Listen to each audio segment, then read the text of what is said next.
दोस्तों, आज हम सुनेंगे मोक्षदा एकादशी व्रत कथा। सनातन धर्म में एकादशी तिथि का खास महत्व माना जाता है।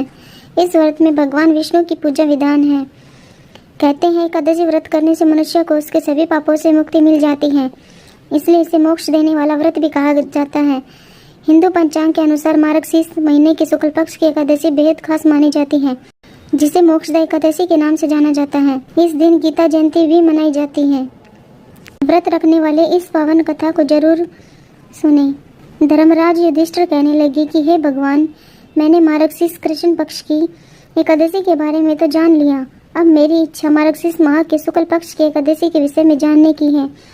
प्रभु, इस एकादशी का क्या नाम है और इसके व्रत का क्या विधान है? इसका व्रत करने से क्या फल प्राप्त होता है? कृपया यह सब मुझे विस्तार से बताएं। भगवान श्री कृष्ण ने कहा कि मार्गशीर्ष माह के शुक्ल पक्ष की एकादशी को मोक्षदा एकादशी कहा जाता है। ये व्रत मोक्ष देने वाला और सभी कामनाएं पूर्ण करने वाला होता है। इस व्रत के माध्यम से आप अपने पूर्वजों के दुखों को भी खत्म कर सकते हैं। इसका मतलब मैं तुमसे कहता हूँ, ध्यानपूर्वक सुनो। गोकुल नाम के नगर में वैखानस नामक राजा राज्य करता था। उसके राज्य में 4 वेदों के ज्ञाता ब्राह्मण रहते थे। वे राजा अपनी प्रजा का पूरी ईमानदारी से पालन करता था। एक बार राजा ने रात के समय सपना देखा कि उसके पिता नरक में हैं। उसे बड़ा आश्चर्य हुआ। विद्वान ब्राह्मणों के पास गया और अपना सपना सुनाया। उसने ब्राह्मणों को बताया कि मेरे पिता ने सपने में आकर मुझसे कहा कि हे पुत्र, मैं नरक में पड़ा हूँ, यहाँ से तुम मुझे मुक्ति कराओ।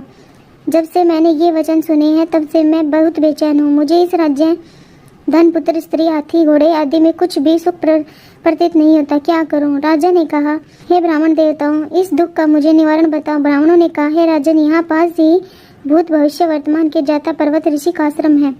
अब वहीं आपकी समस्या का हल करेंगे। ऐसा सुनकर राजा मुनि के आश्रम पर गया, जहाँ उसकी मुलाकात पर्वत मुनि से हुई। राजा ने मुनि को साष्टांग दंडवत किया। मुनि ने राजा से सांगोपांग कुशल पूछी। राजा ने कहा कि महाराज, आपकी कृपा से मेरे राज्य में सब कुशल है, लेकिन अकस्मात मेरे चित्त में अत्यंत अशांति होने लगी है। ऐसा सुनकर पर्वत मुनि ने आंखें बंद की और उस राजा का भूत यानी पिछला समय विचारने लगा। फिर बोले, हे राजन, मैंने योग के बल से तुम्हारे पिता के कुकर्मों को जान लिया है।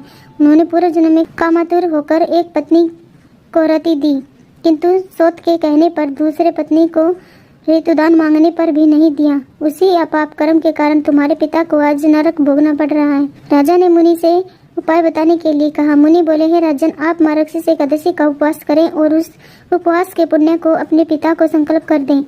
इस व्रत के प्रभाव से आपके पिता को अवश्य नरक से मुक्ति मिल जाएगी। मुनि के ये वचन सुनकर राजा ने कुटुंब सहित मोक्षदा एकादशी का व्रत किया। इसके उपवास का पुण्य उसने अपने पिता को अर्पण कर दिया। इसके प्रभाव से उसके पिता को मुक्ति मिल गई और वे स्वर्ग में जाते हुए अपने पुत्र से कहने लगे, हे पुत्र, तेरा कल्याण हो। मार्गशीर्ष मास के शुक्ल पक्ष की मोक्षदा एकादशी का जो व्रत करता है उसके समस्त पाप नष्ट हो जाते हैं। इस व्रत से बढ़कर मोक्ष देने वाला और कोई भी व्रत संसार में नहीं है। इस दिन से गीता पाठ का अनुष्ठान प्रारंभ करें तथा प्रतिदिन थोड़ी देर गीता अवश्य पढ़ें। Thank you.